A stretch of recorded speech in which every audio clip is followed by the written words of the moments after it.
قال النبی صلی اللہ علیہ وسلم، آپ صلی اللہ علیہ وسلم نے فرمایا، البادئ بالسلام برئ من الکبر، سلام سے ابتدا کرنے والا تکبر سے بری ہے۔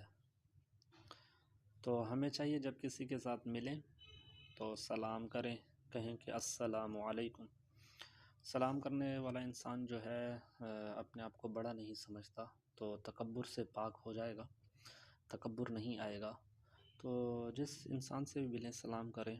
اچھا، تو سلام کرنا سنت ہے، سلام کا جواب دینا واجب ہے، اور ہاتھ ملانا یہ مستحب ہے۔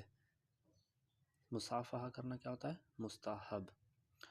تو سلام کرنا سنت، جواب دینا واجب، ہاتھ ملانا مستحب ہے۔